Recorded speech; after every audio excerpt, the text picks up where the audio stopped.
don't think the current idea of a leader is functioning in the 21st century. Do you? Do you feel comfortable calling yourself a leader? It's interesting because no matter where I go and ask that question, no one steps forward.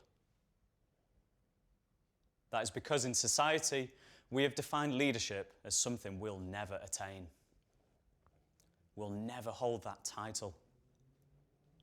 We've made leadership about changing the world, which I believe is the complete opposite of what leadership really is about.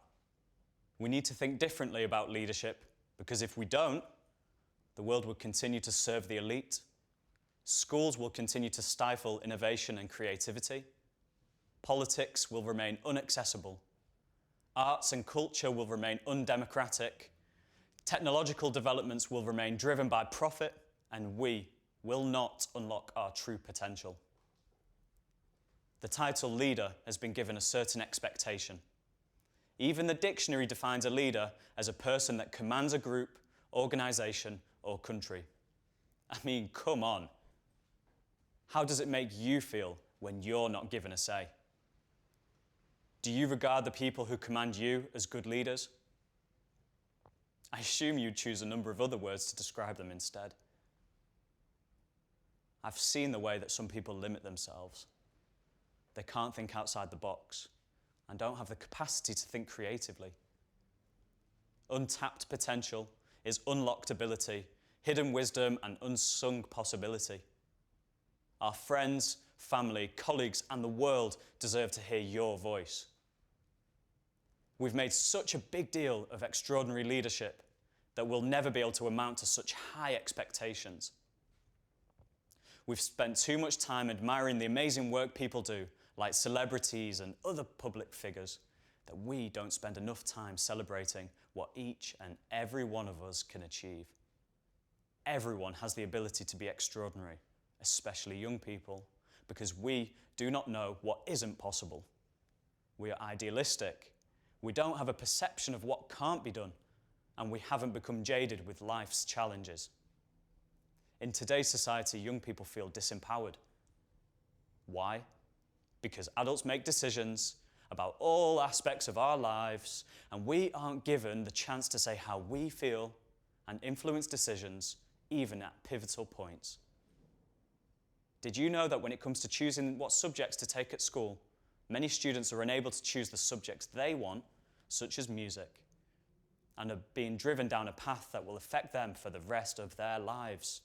How is this allowed? Have you heard of Jack and Draker? He's revolutionized science by developing an early detection test for pancreatic cancer. The result?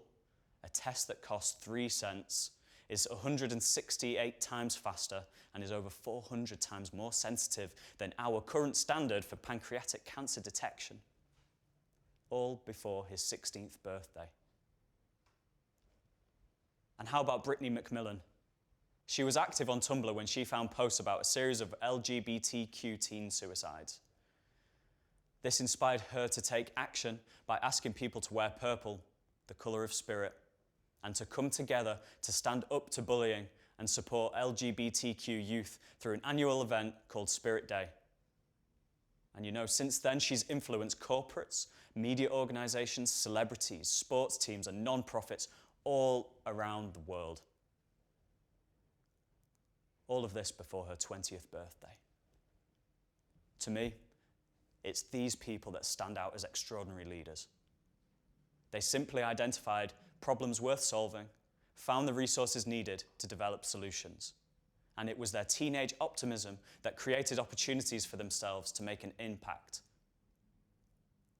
All of these examples point to the fact that never before have young people had this much power, positioning, and potential to influence change.